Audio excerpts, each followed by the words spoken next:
Mathayo sura ya 24. Yesu akatoka hekaluni, na alipokuwa akienda zake, wanafunzi wake wakamwendea ili kumwonyesha majengo ya Hekalu. Ndipo Yesu akawauliza, "Je, mnayaona haya yote? Amin, nawaambia, hakuna hata jiwe moja hapa litakalobaki juu ya jingine, bali kila moja litabomolewa." Yesu alipokuwa ameketi kwenye mlima wa Mizeituni, wanafunzi wake wakamjia mahali faraghani, wakamuuliza, "Tuambie, mambo haya yatatukia lini? Nazo ni nini dalili za kuja kwako na za mwisho wa dunia?" Yesu akawajibu, "Jihadharini mtu yeyote asiwadanganye.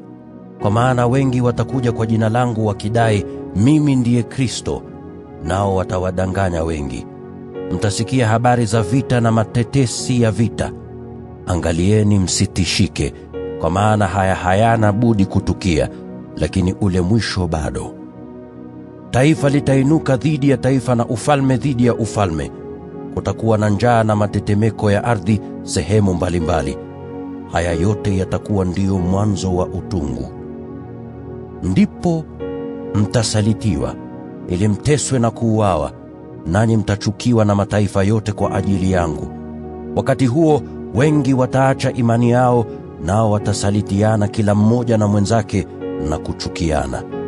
Watatokea manabii wengi wa uongo, nao watawadanganya watu wengi. Kwa sababu ya kuongezeka kwa uovu, upendo wa watu wengi utapoa. Lakini yule atakayevumilia hadi mwisho ndiye atakayeokoka. Injili ya ufalme itahubiriwa ulimwengu kote kuwa ushuhuda kwa mataifa yote. Ndipo mwisho utakapokuja. Hivyo mtakapoona lile chukizo la uharibifu lililonenwa na nabii Danieli limesimama mahali patakatifu, asomaye na afahamu, basi wale walioko Uyahudi wakimbilie milimani. Yeyote aliye juu ya dari ya nyumba asishuke ili kuchukua chochote kutoka ndani ya nyumba. Aliye shambani asirudi nyumbani kuchukua vazi lake.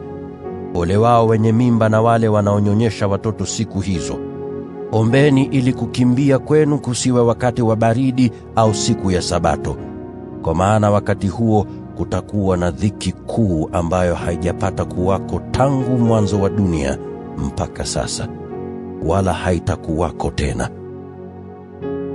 Kama siku hizo zisingefupizwa, hakuna hata mtu mmoja ambaye angeokoka. Lakini kwa ajili ya wateule siku hizo zitafupizwa. Wakati huo, kama mtu yeyote akiwaambia, 'Tazama, Kristo huyu hapa,' au 'Kristo yuko kule,' msisadiki. Kwa